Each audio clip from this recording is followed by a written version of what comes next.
The 1987 Nazareth winner, Michael Andretti. Dogfight up in front with 18 of the 200 laps complete. Michael making a bit of ground there, wasn't he, on that? And now they got some serious lap traffic to negotiate. Oh, Michael goes underneath. Boxed in by traffic. Using those lap cars, that's the key here. And here he comes again. Andretti on the inside. Gordon on the outside, side by side through three. Give it to Michael Andretti. Michael Andretti storms into the lead on lap 20.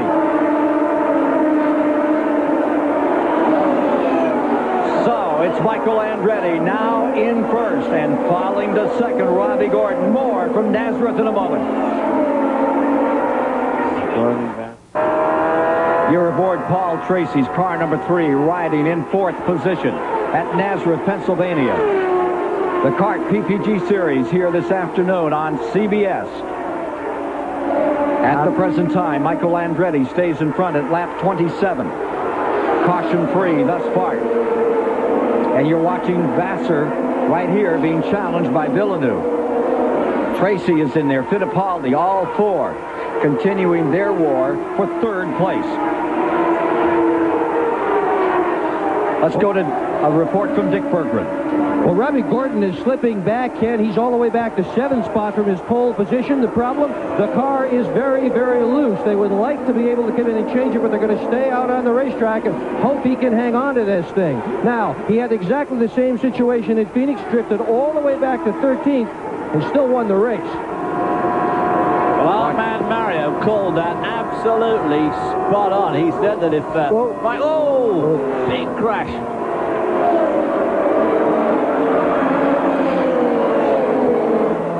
First caution of the day. Vassar and Tracy got tangled up there. Yeah, it looks like Tracy. And here is Tracy coming in. Paul Tracy would pull himself up through the field into 4th, now sliding quickly back. Yeah, I think Tracy just got in a warm-up lane. I don't know. Yeah, you can see that one's down for the day. Yeah, chewed up bad. Yeah, that's too bad because he was really coming on. He was. Take a look at what happened out here. Let's go to Mike Joy. Ken, the damage may be confined to the front wing area, although it looks like they are unhooking Paul. They're looking over the front wing and having a look at the left front suspension, which is definitely askew. They were ready to change tires and put Paul back in the race and get him back out, but one of the left front lower control arms is bent or broken. Too close to the wall to see for sure, but definitely the contact will put this car... it looks like they are going to get it up in the air and try to make repairs, but they will be lengthy. That's why Paul has climbed out of the car. The 1994 Nazareth champion in big trouble as he came out of turn number 2, and here it is. Oh, trying to go around the outside of Vassar. Vassar's blocked in there, moves out to try and get around. Well, Jimmy Vassar didn't give a lot of room there, did he? Yeah, it didn't look like... I didn't think he realized that Paul was right on his right rear. That's exactly what happened to me last year. I guess with Vassar with Eddie Cheever. I think Vassar had got his eyes on the Crystal car in front of him, Salazar's car, and just didn't see him coming. And we'll return to the Nazareth Speedway after this message and a word from your local station. We're back just under green, lap 35. Gordon, Fabi, Fernandez, all pitted. Tracy on pit road. Big trouble on that car after that hard hit. We also saw Vassar come in and out. He really didn't stop in the pits. He's back on the track with Michael Andretti now in first, Villeneuve in second, Fittipaldi third, and Ray Hall fourth. Rivero is in fifth, Raul Boesel sixth, Scott Pruitt up to seventh. We see Vassar in eighth. Gugelmin is ninth, and in 10th is Gil de Ferrand. Now, Mike Joy has Paul Tracy with him, the winner here last year. Paul, you made a great charge to the front with a car I know you've been struggling with through the weekend. What happened here? The car was working great. Came our Budweiser car, and we were coming through, making passes on the outside, and I came up on Vassar, and he was struggling loose. I pulled up alongside him on the outside, and I mean, he just drove straight across and put me up against the wall. So pretty stupid move on his part. You know that you pass down on the outside here, and when a guy's struggling, you shouldn't drive out to the wall. Sorry to see you out of it. That car is damaged too badly to repair, and Ken, none of the leaders pitted, because if they pit before lap 60, they'll have to make 3 stops instead of just 2. Thank you, Mike. We did see that Vassar car go in, but not make a stop. Came right back and is effectively still in 8th place. That was one of those racing incidents that it's just so hard to avoid, especially on a track like this. Vassar, if he was struggling with a car that was loose, he was weaving his way through the traffic as well, and obviously didn't see Paul Tracy coming up on the outside. On the other hand, Tracy got to assume that he has seen him, and it's just one of those things that's going to happen. You just can't race at this sort of speed in this confined area without having that sort of the blind spot is always the right side, mainly because you have actually a pad to hold up your head, your helmet, and your vision. You have to really look at the right side mirror. So as I said, it's a bad thing. Obviously we all have to look and see what's happening, but got another car in trouble. That's Lazier's car, number 19. Wow, coming to a halt. Not a particularly good spot. No, at all, and for good reason too. I like to think we're going to see some stops now. I really do. I mean, some pit stops because sticking your neck out halfway through. Watch this. At lap 41. Wow. Got up in the grey air, up into the dust and grit and the rolled up rubber. He got pushed up there to a certain extent. I think he was letting people through. That's one of the things that happens to you when you try to be a nice guy and you get yourself offline and drag yourself into the wall. Very unfortunate for Buddy Lazier. Dale Coyne and Walter Payton's car. Well, looks like all the leaders opted to stay out again, and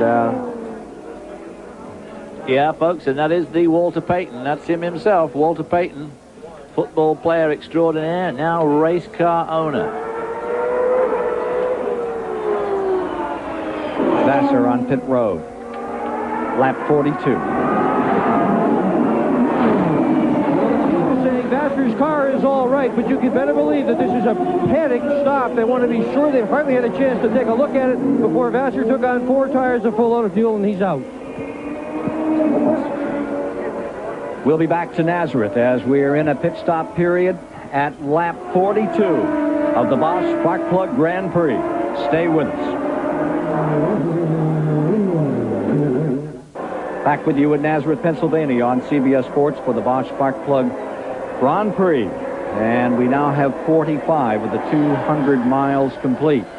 And after 44 laps, 44 miles, Michael Andretti in front, Villeneuve in second, Fittipaldi third, Ray Hall, Ribeiro, Unser from 19th up to 6th, Gordon holding second, Teo Fabi having a good run, Fernandez, he is going to get a black flag. At the same time of the incident that brought out the caution, they were reporting that he had a tire run over an air hose on his last pit stop, and they were trying to get him in for a stop and go. So you're going to see that move around some. Looking back through the rest of the field, and Mike Joy has an update for us. Raul Boesel come in, and his teammate Bobby Rahal also wanted to come in. Bobby wanted to get a little less front wing, but he is having trouble with his fuel meter and telemetry. The team says we're going to have to go and calculate fuel mileage like in the old days. Again, what this caution will do will extend the 70 laps they had anticipated running on green before making that first stop. This will certainly be only a 2-stop race for the leaders, and Bobby Rahal won here once by going 92 laps, including a lot of caution, on 1 tank of fuel, so somebody may gamble. Indeed. Now, you're watching from Rahal. Take a look again at this incident. You see Salazar well up in the Dick Simon car.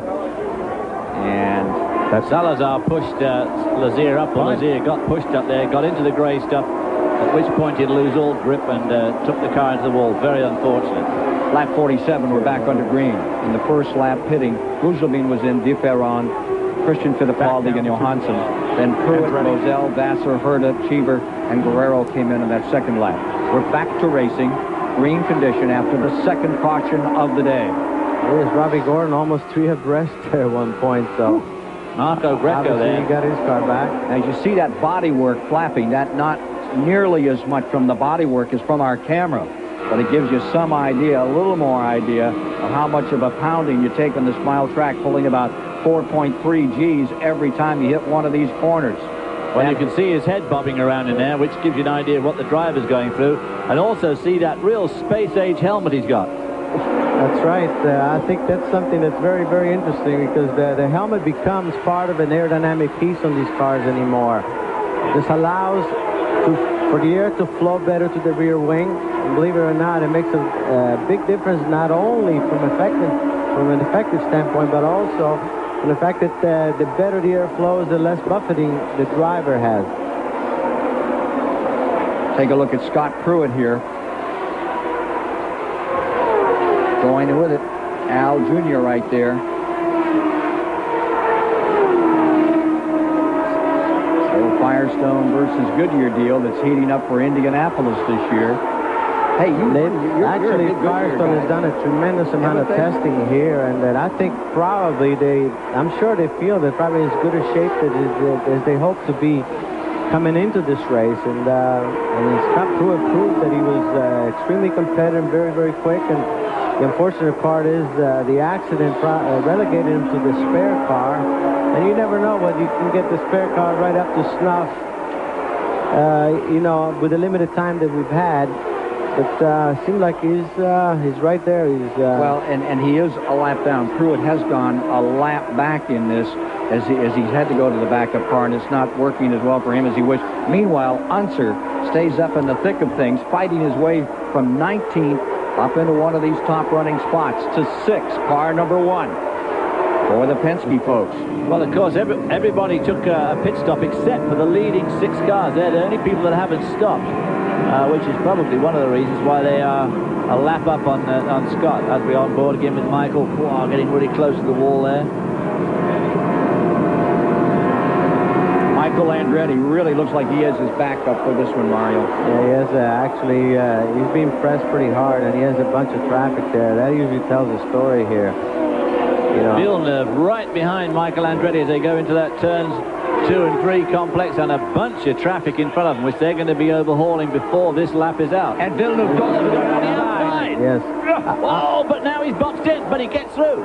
Actually, I've been watching Villeneuve during practice, and I'll tell you, you could tell that he was really making tremendous progress on his chassis, because he was very consistent with his lap times, and it's showing right now that he has a good race setup. And Bit of Paulie went by Michael. Yeah. Michael's car, could he be going off a bit? Well, no question. At this point, you know, 57 laps, you know, yeah, the tires obviously, I would say he's loose again, you know, that's really the problem. Hurta there running right over the grass to give these guys rooms as they went by him. Rahal stays 4th, Ribeiro 5th, Al Unser 6th, Fabi 7th, Johansson up to 8th, Christian Fittipaldi up to 9th, Robbie Gordon 10th. The story here is that I'm really surprised that the leading contenders did not stop when it was at least halfway through the stint. They're going to have to, admit. You could tell that you know, their tires are off, and obviously some are coping with it better than others. But well, we've got an interesting thing here. We've got the youngest driver in the field. Villeneuve is leading the oldest driver in the field, who's second, Emerson Fittipaldi, at the moment. An update from Mike Joy. Michael Andretti reports the car is loose, Ken, and just that and more. So the traffic is what has kept him from holding on to that lead. But other than fighting the loose condition, he says the car's okay.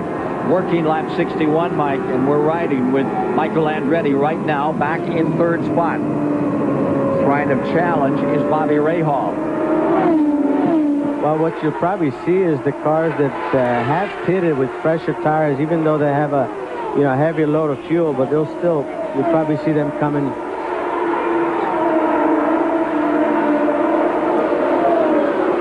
Back in traffic go the leaders. Villeneuve in 1st, looking for that 2nd win of the season. Fittipaldi. Oh, whoa! Boy, oh boy, that was close. That's that no turn room for 1. 2 cars there in turn 1. I think that was Raul Barcelo, wasn't it? But yes, interesting that, of course, Fittipaldi, the last oval they were at, Phoenix, just about a month ago, Fittipaldi led 78 laps there. If he hadn't had to have that dash of fuel right near the end, he probably would have won that race. So Fittipaldi, we know, is tremendous on these 1-mile ovals. Well, giving Villeneuve a real workout. He's working right now. If you watch the way he could really come off turn 3 so tight, I mean, that shows that the car at this stage you know, is really working well. And then you can see the tires, obviously, you know, are pretty well worn.